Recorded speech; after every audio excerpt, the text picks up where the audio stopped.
อกมาเปิดใจอีกรอบบ่แม่นกะเมื่อก่อนก็เคยเนาะโดยแต่เคยเปิดใจไปโดนแหละแต่โดว่านแฮงแบบว่าท่าเพิ่นนะท่าเพิ่นแบบว่าเพิ่นว่าสิมาเอาอะไรมาแล้วแหละกะบ่เห็นแบบว่าบล็อกเขาจะบล็อกไปเลยเห็นเด้บล็อกไปเลยถามมันหลายเดือนแล้วเด้ก็คือเราคือสิถิ่มแล้วมั้งแบบนี้นะแล้วเราก็เลยแบบว่าบ่ได้รอแล้วบัดนี้ค่ะ ก็หลายเดือนแล้วได้มันก็สิเข้าปีแล้วมั้งเนาะกันสิไหลก็ตั้งแต่เดือน11พุ่นเด้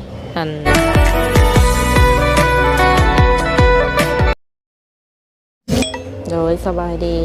จ้าสบายดีสาวโสดเนาะทุกคน หลังจากที่ว่าห่างหายไปโดนเนาะทุกคนทางสาวเปียงเองก็มีโอกาสเข้ามาหาเพิ่นมือนี่ว่าซั่นๆเนาะขออนุญาตถามคือเนาะเกี่ยวกับเรื่องราวของเอื้อยซื้อแนวไหนซื้อเซาใหญ่อายุจักปีแล้วตอนนี้กะอีกประมาณสักสิ้นเดือนเนี่ยเนาะกะสิเข้า40โอ้พอดี40เต็มว่าซั่นๆเนาะ40เต็มแหละตอนนี้ก็คือ39ครึ่ง39ครึ่งแล้วสาวโสดก็คือสิพอได้อยู่เนาะ39ก็เนาะได้สู้ผู้สาวน้อยยันสู้ได้โอ้ยมากไผมากเล่าเนาะบางคนเป็นกับมากรุ่นใหญ่ก็มีอันปัจจุบันนี้เฮ็ดเวียกเหตุการณ์ยังเสยเลยไม่อยากได้ยินปานใดเนาะในรถไปก่อน ก็คือปัจจุบันนี้นี่แม่นโสดสนิทเคยแบบว่าผ่านการแต่งงานมาบ่โดยผ่านมาแล้วมีลูกหนึ่งเป็นแม่ห้างบ่รวมแม่ไม้เป็นแม่ห้างลูกหนึ่งลูกเอ้ยนี่จะขวบแล้วจะปีแล้ว11 ปีแล้วเนาะ11 ปีแล้วก็ใหญ่เนี่ยเนาะโดยถือว่าตอนนี้นี่ซ้ำว่าสาวขึ้นใหม่เด้นี่ ลูกก็ใหญ่เลยเด้ใหญ่แล้ว11 ปีแล้วคือว่าไงตอนนี้ก็โสดแล้วได้ออกมาเปิดใจอีกรอบบ่แม่นกะเมื่อก่อนก็เคยเนาะโดยแต่เคยเปิดใจไปโดนแหละแต่ว่าโดนแฮงแบบว่าท่าเพิ่นนะท่าเพิ่นแบบว่าเพิ่นว่าสิมาเอาอะไรมาแล้วแหละกะบ่เห็นแบบว่าบล็อกเขาจะบล็อกไปเลยเห็นเด้บล็อกไปเลยถามมันหลายเดือนแล้วเด้ก็คือเราคือสิถิ่มแล้วมั้งแบบนี้นะแล้วเราก็เลยแบบว่าบ่ได้รอแล้วบัดนี้ค่ะ ก็หลายเดือนแล้วได้มันก็สิเข้าปีแล้วมั้งเนาะกันสิไหลก็ตั้งแต่เดือน11พุ่นเด้ตอนคบกับเพิ่นน่ะบ่ความหมายแม่นหมายถึงว่าตอนเพิ่นป้าเพิ่นถิ่มมานะเขาก็เลยแบบว่าถ้าเพิ่นว่าคือว่าหลายเดือนแล้วเขาคือสิบ่นั่นแหละเขาก็ติดต่อเขาก็บ่ได้ติดต่อบ่ได้เขาบอกทางเฟซบ่หรือว่าทางไลน์โทรก็บ่ได้หยังก็บ่ได้แล้วเนาะหลังจากที่ว่าเพิ่นเงียบไปทำอิดเอื้อยก็ให้โอกาสเพิ่นอยู่ก็ท่าต่อจนฮอดคุมื้อนี้แหละแต่ว่าจนว่าน้องว่าโอ้ยก็ลองเบิ่งใหม่หาใหม่เบิ่งดูนะแต่จังกล้าลองปกติก็บ่กล้าลองแล้วท่าเบิ่งนั่นแหละจังหน่อยเขาสิว่าแบบว่าหลอกเขาเจ้าบ่นะเพราะว่าตอนเมื่อก่อนก็แบบว่าก็มีแบบเราคอยดูแลแต่ละเดือนนะโดยก็พอได้ใช้ได้กินแบบให้ลูกไปโรงเรียนนั่นแหละก็พอได้ร้ายดอกพอได้อยู่ไปก็แต่ว่าเอ้ยก็สื่อสัตย์กับเพิ่นตลอดมาเนาะแม่นแต่อันนี้ก็คือเพิ่นหายไปโดยบ่มีเหตุผลเนาะโดยสักพักก็คือบล็อกไปแล้วตอนนี้เนาะแม่นบล็อกไปแล้วโอ้กลับคืนมาโอ้เนาะแบบว่าทั้งเอ้ยเพิ่นอีกสื่อสัตย์กับความหักแหงเนี่ยเนาะตั้งแต่แบบว่าเฮาแบบว่าคือแบบหักไผก็คือหักแท้หั่นน่ะคือแบบว่าถ้าเขาเจ้าถิ่มพุ่นแหละจังสิยาจังสิหาใหม่ก็คือสิถิ่มหลายเดือนแล้วเนาะเป็นบ่สาวบุญเปียงแม่นแล้วตอนแรกๆก็ยังเห็นบ่ตอนสาวบุญเปียงมาก็สิกล้าเปิดบ่หรือว่าเรายังสิโทรมาอยู่บ่ ยังคิดอยู่2จิต2ใจก็ถามแล้วก็ถามไอ้น้องกับเขาบอกโอ้ยผู้ใดสิไปอยากโทรมากันเขาโทรมาเขาก็โทรมาแต่โดนแล้วอันนี้นะก็เบิ้งลองเบิ้งใหม่เบิ้งยันว่าหรือโทรศัพท์เพิ่นตายบ่เป็นไปได้บ่ ก็บ่ฮู้คันว่าเราตายก็ให้เราติดต่อมาแหน่ เพิ่นฮู้จักบ่แบบว่าอยู่ไสนะเพื่อนอยู่บ่งใดจังซี่ เราฮู้เบิดหั่นแหละ เออ ก็ฮู้ อืม แต่ว่าเราน่าจะบอกหั่นแหละบ่ตายดอกคันอยากมาหามันก็บ่ยากมันก็บ่ยากเลยเนาะเพราะว่า โดย เพื่อนเพิ่นนี่ เพิ่น ก็ ก็เพิ่น ฮู้ ก็ฮู้เด้เฮาก็คบกันโดนเติบ โดยทางเอ้ยเองก็ไปเบิ่งเฮือนเบิ่งซานเพิ่นแล้วบ่ บ่เห็นเฮือน เพิ่ เพิ่ น น น่ะ แต่ว่าเห็นกันซื่อ เออ ๆเขาบ่ได้รู้จักทางเขา เขาอาจจะมีความลับหลาย แต่เป็น ความลับหลายก็บ่เป็นหยังนะเพราะแต่แบบว่าเขายังไปกันได้หั่นนะแต่ว่าอันนี้เราบอกกันไปเลยเด้ จักสิเห็นอะไรต่อเนาะ โดย ก็มีทางเดียวก็คือออกมาเปิดโอกาสให้ตัวเองไม่ เขาก็ว่าลองให้เปิดโอกาสให้ตัวเองใหม่มึงดูหั่นนะ อืม ก็บ่อยากกล้าปานใดแหละ ก็บ่กล้า แต่ก็ลองบ่ เอา นะ เอาดีๆแล้วเนาะคนที่สิเข้ามาเพิ่นก็จองจิตจองใจได้จะว่าบ่อยากกล้า แต่กี้หันบ่กล้าปานใดบ่กล้าเปิดปานใดยันน่ะอายเขาเจ้า โดย เปิดแล้วก็บ่เห็นสิได้คู่น้ำหมู่หั่นนะ เออ ความหมายก็คือแบบนี้ โอ้ เหมือนว่ากล้าแบบว่าก็อันนั้นหั่นแต่ว่าบักไม้ถึงว่าบ่กล้าเปิดใจแบบว่าโอ้ยเปิดไปแล้วสิได้อยู่บ่จังซี่นะในหมู่สิเว้าเฮาบ่นะ โดย สิเม่นแนวบ่ดีใส่บ่บางทีหั่นนะประมาณนี้หั่นนะทางเตียง แม่น ก็ดูต้นเอื่อยเพิ่นอยู่เนาะเพราะว่าทั้งเอื่อยเพิ่นก็เปิดใจมานี่แบบโดนแฮง อืม คบกับคนนี้ก็คิดว่าสิแม่นก็ยังบ่แม่นคือเก่าเนาะ โดย นั่นแหละทุกคนเลยก็เลยรู้สึกว่าอยากอายแน่เพิ่นว่าอายคนนั่นแหละเนาะ แต่บ่เป็นอย่างหลายคนก็แฮงหลายกว่าเอ่ยก็มีเนาะ แม่นเฮาครบแล้วบ่แม่นก็คือเปิดใหม่ อืม คือเฮาเองก็บ่ได้อีหยังกับเพิ่นเด้เพิ่นไปเอง แม่น สบายใจ เพิ่นบอกเขาไปเองเขาก็ถาได้ถาหลายเดือนแล้วเนาะ เออ ถาว่าคิดว่าเขาสิกลับมาบ่มื้อใดมื้อหนึงหั้นนะแต่ว่าก็บ่เห็นได้กับเปียงเห็นมาบ่เห็นมีแวว แต่ก็คุยกันเบิดได้กับไอ้น้องกะคุยกันข้างแน่ผู้ใดกะ เออ แต่ว่าพอเขาสิไปเขาก็ไปเนาะแบบนี้นะ บัดนี้ครบรอบใหม่นี่เฮ็ดแนวใด หึ เฮ็ดแนวใดบัดนั้นมันจังบ่เป็นคือเก่าแบบ ก็บ่ฮู้ หรือว่า คืกัน สิไปหาเพิ่นแบบเห็นเฮือนเห็นซานเพิ่นบ่ บัดเพิ่นหายไปแล้วเฮาจังไปเฮือนเพิ่นได้ เป็นกดดัน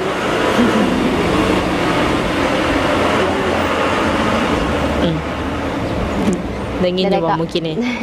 คือเปิดใจอีกรอบใหม่นี่ สมมุติว่าเจอคนที่ว่าเพิ่นโอเคกับเอื้อยเนาะเอื้อยโอเคกับเพิ่นจังซี่นะถามว่าได้คบกันแล้วนี่เฮ็ดแนวใดต่อบัดนี้สิไปเบิ่งเพิ่นฮอดเฮือนฮอดซานบ่จักฮู้บ่อนเพิ่นอยู่เพิ่นเซา อันนี้กะคันว่าเขาสิเอาข้างในเฮาก็เบิ่งกันเนาะ โดย บางคนทันซานแต่ว่าเรากับอันนี้น่ะเราก็ยังบ่ทันพร้อม โอ้ คือความหมายของเราค่ะ คือความหมายของเราน่ะยังบ่ทันพร้อม แต่เราดูแลเฮาก็เลยแบบว่าก็ตามใจเราหั่นนะอันนี้ได้ อืม อันทางเขาเองได้ท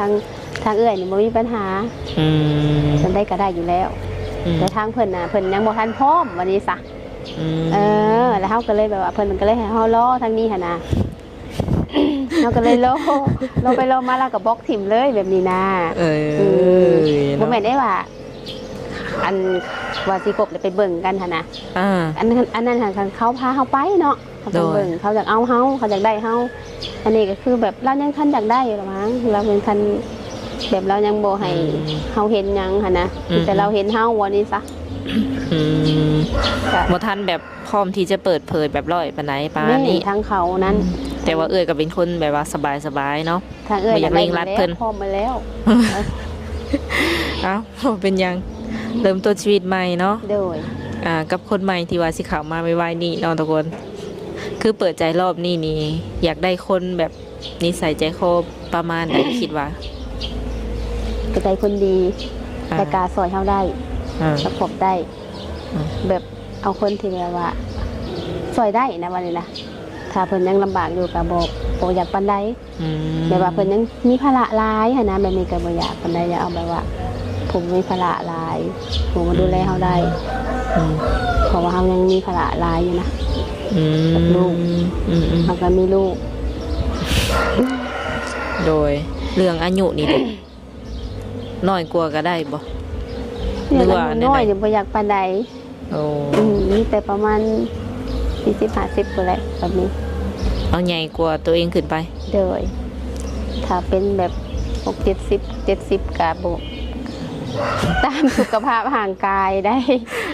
ถ้าประมาณ60สบายคันว่าถ้าเพิ่นยังแข็งแรงก็โอเค เออ แต่ก็เพิ่นซอยเฮาได้ เอาผู้เพิ่นซอยเฮาได้ แล้วก็สุขภาพร่างกายยังแข็งแรงเนาะ เด้อ ประมาณนี้เนาะทุกคนอัลลาทางใดก็ได้เบิดปะฝั่งลาวฝั่งไทยหรือว่าต่างประเทศ คือเอ้ยใหญ่ว่าเอ้ยใหญ่มีภาระซึ่งมีลูก1 คนบ่ เด้อ คือว่ามีภาระหลาย เอ้า ลูกคนเดียว มีลูก1 คน ลูกคนเดียวเอาไป เอาไปนะนำทางใดก็ได้ ไปบ่ได้แล้วอยู่เรือน ไปบ่ได้บ่ คือปัจจุบันนี่เฮ็ดอาชีพหยังก็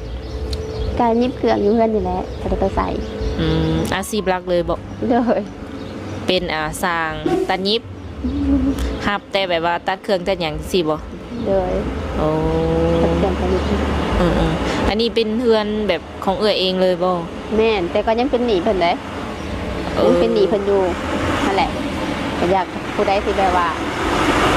บ่มีภาระนะมาซอย ปลดหนี้หรือว่าซอยดูแลเฮาได้แล้วก็ พอไปได้ คือตอนนี้แบบว่าเฮาว่าทางเอื้อนี่พร้อมสร้างครอบครัวเลยบ่ แม่น เพิ่นพร้อมเอาเลยกะเอื้อก็เอา อ้าว คันยังบ่พร้อมกะคุยได้สิบ่ ได้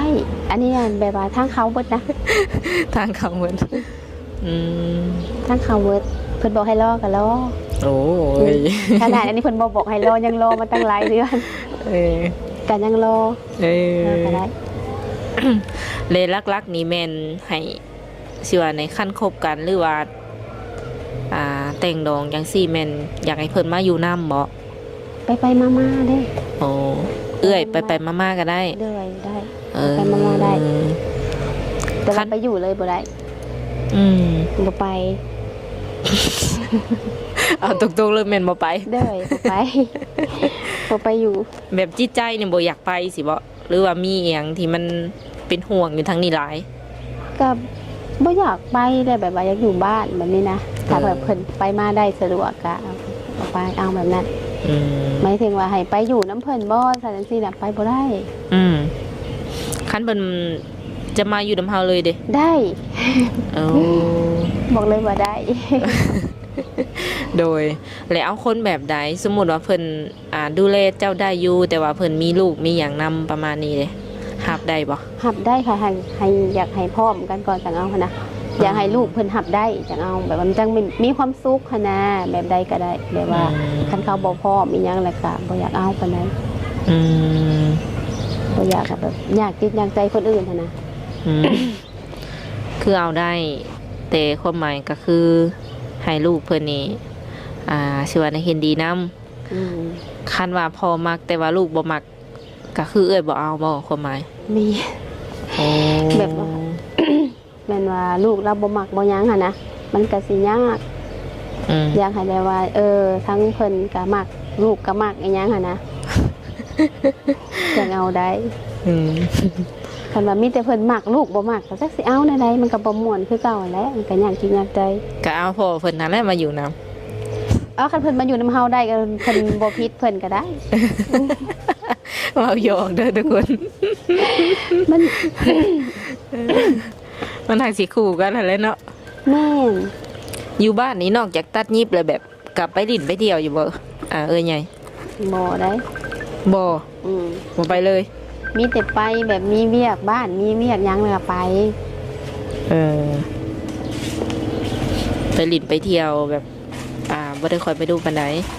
ไปเที่ยวแบบใดหมายถึงแบบใด ไปลินไปเที่ยวกลางค่ำกลางคืนนี่แหละ กลางค่ำกลางคืนบ่ได้ออกเลยและบ่ได้มีทางไป โอ้ ว่าง่ายๆก็คือ คนอายุหลายบ่เลยหลายบ่แม่น คนมันมีหมู่ดอกแต่การหนึ่งมามันบ่ค่อยสิไปไสอยู่กับลูกเป็นคนบ่ได้มีแต่ไปเวียกบ้านการเมืองแถวบ้านแถวอีหยังเขามาบอกมาว่าไปได้เบิด งานบุญงานดอง บุญงานดองเวียกบ้านกลางค่ำกลางคืนคือสิบ่ได้ไปแล้วถ้าไปแต่กับผัวถ้ามีผัว ถามมาหลายปีเลยเนาะ สิเข้าเลข4ได้เพิ่นว่า อี ก็ กประมาณที่10ปลายเดือน6ก็ได้ วันที่12 เดือน6ก็เป็นวันเกิดก็ครบรอบ40 เต็ม น่าอายเขาเด้เนาะ คิดว่า20 เพิ่นน่ะแล้วก็ยังผู้เจ้าผู้งามเนาะทุกคนอายุหลายก็ยาวมัน แต่ว่าอันคนผู้เจ้าผู้งามก็พอ อืม คือแบบว่าเฮาเฮ็ดสิว่าในตัดยิบเนาะเป็นสร้างตัดยิบจังซี่นะมีเวลาแบบว่าคุยกับFC หรือว่าผู้บ่าวที่สิเข้ามาลมอยู่บ่เป็นช่วงไหน ก็แบ่งเวลาให้เพิ่นนั่นแหละของจากได้เพิ่นเนาะ แบ่งแบบใดคิดว่าสิคุยแบบว่ากับเพิ่นประมาณช่วงใดสมมุติเพิ่นทักเข้ามา เพิ่นถูกทักเข้ามาน่ะ แม่นเป็น FC ใหม่เนี่ยเนาะ ก็เฮาก็บอกได้ถ้าว่าเฮาบ่ยุ่งหลายเฮาก็คุยกับเพิ่นได้อยู่เพราะว่ามันเป็นเวียกของเฮาเด้ โอ้ ถ้าว่าตอนช่วงที่แบบว่า ตัวที่เฮาแบบว่ายิ้มไปบ่ซอยไปบ่หั่นน่ะเฮาก็คุยกันได้เด้ มันบ่ได้มีแบบว่ากันช่วงที่แบบว่าเฮาใส่สมองบ่หั่นน่ะก็บ่ได้ค่อยเว้าตอนนั้น อืม คือเฮากำลังสร้างแพทเทิร์นเนาะมันก็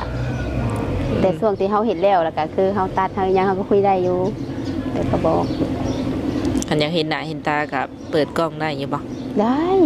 เนาะคุยประมาณกลางคืนเนาะสูงสุดนี่ประมาณจักโมงเอ่ยนอน นอนกับประมาณ 10 โมง 4 ทุ่ม อืม ทุ่ม5 ทุ่มนั่นแหละ อืม ทุ่มครึ่ง คืออยู่เพื่อนนี่ลักๆแม่นเจ้าเป็นสาวรักครอบครัว โดยอยู่กับ2แม่ลูก แบบว่าขออนุญาตถามแบบอ้ายน้องของเอื้อยเองอะนะ ไอ้น้องอยู่ทั้งเพื่อนทั้งเพื่อนไปเพื่อนลาว ออกเพื่อนไผเพื่อนเล่าว โดย โอ้แต่ว่าอยู่นํกันใกล้ๆนี้ โดยอยู่กันใกล้ๆมีหยังก็ถามว่ามีแบบหยังก็มาหากัน อืม กินข้าวกินน้ำถามว่ามีแนวหยังหนึงกินกับมากินน้ำกันถ้าบ่มีก็อยู่ไว้อยู่มัน อันถามพ่อกับถามแม่ยังบ่ อ๋อเพิ่นเสียแล้ว เบิดสองบ่ ด้วย อืมวันนี้เอ้ยมีไอ้น้องจักคนทั้งหมด 8 คนผู้ใด ก็อยู่บ้านนี้เบิดเลยบ่8นะ บ่กับบางทีก็อยู่เอาผัวอยู่คนเดียวอยู่เมืองพีนผมก็ไปเมืองพีน อืม แล้วก็ผู้อ้ายอีกก็ไปไทยผู้น้องก็ไปไทย โดย คือการหาคู่หาคิงแบบว่าสิว่าในเฮาเอาตัวเองเป็นหลักบ่หรือว่าต้องได้ปรึกษาหารือกับแบบไอ้น้องก่อนที่สิเอากับไผ บ่แล้วก็ตัวเองนี่แหละ เป็นหลักบ่ เลย คันแบบใดคันเจ้ามักเลยก็คือเอาได้เลย ได้แม่นคันเฮามักก็ยังมักแล้วก็โอเคแบบว่า2ฝ่ายเฮาโอเคพร้อมกัน โดย คืออันช่วงหลังๆ หรือว่าช่วงที่ผ่านมาก็มี FC มาเยี่ยมมายามอยู่บ่ บ่มีเลย โอ้ บ่เห็นบ่มี บ่เฮ็ดหยังเลยเนาะคลิปก็คือบ่ได้อัปเดตเลยตั้งแต่พูดแหละ ก็ดีแหละลูกบอกตะเขา ผู้ใดเข้ามาก็ผิดหวัง เออหลายคนหรือว่า FC เก่าเขาเอ่ยค่ะเพิ่นก็อาจจะคิดว่าเจ้าค่ะมีแบบครอบครัวไปแล้วเนาะสั่งครอบครัวไปแล้วมันโดนแฮง บ่ เด้ ฮู้จักตัวเองก็ถาเนาะ ถาเพิ่นอยู่เพราะว่าได้หนุ่มไทยเนาะเพิ่นก็ว่ามายาก มายากอืม เพิ่นยากเพิ่นว่าให้รออีกจักก่อนรอไปรอมาเพิ่นบล็อกไปเลย โอ้ แต่ว่าก็ขอบใจเพิ่นหลายๆ แล้วเพิ่นก็ดูแลเฮาตลอดอยู่ได้ดูแลเขาดูแลน้ำอะไรเพราะว่า2แม่ลูกเนาะก็ขอบใจเพิ่นหลายๆแล้วแบบว่าซอยดูแลซอยหยังหั่นแต่ว่าอยู่ๆเพิ่นก็หายไปเด้ อืม เฮาก็ถ่าอยู่ถ่าล้นแล้วนะ อืม คือสิบ่กลับคืนมาแล้วแหละ ก็เลยตัดสินใจแบบนี้เนาะ ก็เลยลองตัดสินใจใหม่เบิ่งว่า เออ สิได้อีกบ่ สิได้อยู่ เพราะว่ามันก็เท่าขึ้นอีกเดี๋ยวเมื่อก่อนตอนนั้นคือประมาณ38อยู่กับเขาเลข4อะ ได้เนาะเพราะว่าถ้าเจ้าอยากได้ครอบอยากสร้างครอบครัวเด้ว่าบ่ได้บางทีเจ้าคบคนที่หนึ่งคนที่สองยังบ่แม่นคนที่สามบางทีแม่นเลยก็มี สาธุ สาธุวน สาธุแหละ คือรักๆเป็นคนแบบนิสัยใจคอประมาณใด สบายเฮฮา ใจเย็นบ่ ใจเย็นแล้วก็ใจดี ใจดีตลอดหรือว่าใจดียามบ่ให้ บ่ค่อยให้ปานใดมีแต่ใจดีบ่ค่อยให้เพราะว่าเฮาให้เฮาก็เฮ็ดให้บ่ดีนะบ่ค่อยให้บ่ค่อยให้ บัด บัตรสามีในอนาคตนี่เด้อยากได้คนใจดีคือกันบ่หรือว่าอยากได้คนแบบใจห่อนแน่ ให้ได้คนใจดี อืม ซอยเฮาได้ คันห่อนแน่บ่เอาบ่ ก็มาปรับใส่การลองเบิ้งก็ครบก่อน บางทีเราถือน้ำเย็นมันก็อาจจะเย็นน้ำอืม ปรับเปลี่ยนได้เนาะ โดย ถ้าว่าอยากได้กันก็คือสิปรับได้ ถ้าว่าเพิ่นบ่อยากได้กันนี่แหละเพิ่นบล็อกไปเลยแบบนี้นะ อืม ก็เพิ่นก็บล็อกไปก็เป็นบุญได้แบบว่าดีเบิดทุกอย่างอ่ะเด้แล้วก็บ่ได้มีหยัง หากแต่ก็คิดฮอดแล้วเนาะ คิดฮอดแบบว่าแล้วมาแบบบุญได้มาซอยแบบทุกอย่างนั่นแหละดีทุกอย่าง บ่ได้มีหยังเฮากับถาเพิ่นก็ก็คือสิเบิดบุญแล้วแหละแบบนี้นะ คือฟังเพิ่นเว้านี่แบบของเพิ่นคือบวกตลอดเวลาเนาะ ผมคิดบวกตลอดเท่านะ บวกมาดีมาซอยก็ดีไปก็ดีมันอยู่ก็ดีมันยังก็ดีหมดนะดีทุกอย่างแหละถือว่าดี อืม แต่ว่าค่ะแบบว่าเฮาก็สมควรแหละแบบว่า สมควรแบบว่ารอเพิ่นหันนะแบบนี้นะแบบนี้เฮาก็ให้แบบว่าให้โอกาสตัวเองหรือให้โอกาสเพิ่นกับผู้และให้โอกาสแบบว่าความดีที่เพิ่นเฮ็ดให้เฮาหันนะเฮาก็รอเพิ่นแบบนี้นะแต่มันก็บ่เห็นมีวี่แวว ก็เลยลองหาใหม่ถามว่ารอไปอีกจังหน่อยนี่มันสิเฒ่ากว่านี้อีกแล้ว ยังซ้ำเปียงมาทวงว่า สิได้อยู่บ่วะเปิดไป อันนี้คะแนนยังย่องงามอยู่ เดี๋ยวยังหากระผ่านไปบ่กี่ปีเองเนาะ โอ้ปีๆกับมันกับเนาะคนเฮา ความแก่มันบ่ได้คอยไผได้เบิ่งผมขาว ขาวเต็มหัวเลย หากบ่ได้มีโรคประจำตัวบ่เอ้ย ไอ้ใหญ่นะ แม่น ไอ้ใหญ่จะเป็นคนแบบว่าเป็นคนมักเจ็บหัว ไมเกรนบ่ เลยมีตัวนั้นแหละ แต่กินยาต้นๆแต่กินยาเธอหนึ่งมันมักเจ็บแบบว่าเจ็บหัวดิบหรือเจ็บเส้นเจ็บเป็นแบบนี้นะ แต่ว่าบ่ค่อยคิดร้ายแล้ว แต่เมื่อก่อนจะเป็นคนคิดร้ายแน่เดี๋ยวนี้ทำแบบสบายๆแต่ว่าใครแน่แล้วใครกินยาเมื่อก่อนนี่ก็ไม่กินยาเลยดูไหล เครียดเกิดจากความเครียดความอย่างนั้นเจ็บเนาะ แต่เครียดเดี๋ยวนี้สบายแล้วเพราะว่าเฮาสิบ่ให้บ่ด่า มีแต่อย่างเดียวนี่บ่โรคประจำตัว เดียว ก็โอเคเนาะทุกคนคันว่าเพิ่นสิทักมาหลินน้ำนี่ก็เฟซไลน์แจกเบิดบ่ เด็ก โอเคเนาะสำหรับคลิปนี้ทั้ง3เปลี่ยนก็สิได้ขออนุญาตโอลมกับเอื้อยเพิ่นประมาณนี้ก่อนเนาะแล้วได้ก็ขอให้พ่อฮักแท้เด้อครั้งนี้เด้อ สาธุ ให้ได้แต่งงานเนาะ อยากมางานแต่งเอื้อยเพิ่นทุกคนเลยโดยสำหรับคลิปนี้สาวเปียงและเอื้อยใหญ่จะได้ขอตัวเจ้าไว้ก่อนสบายดี สบายดี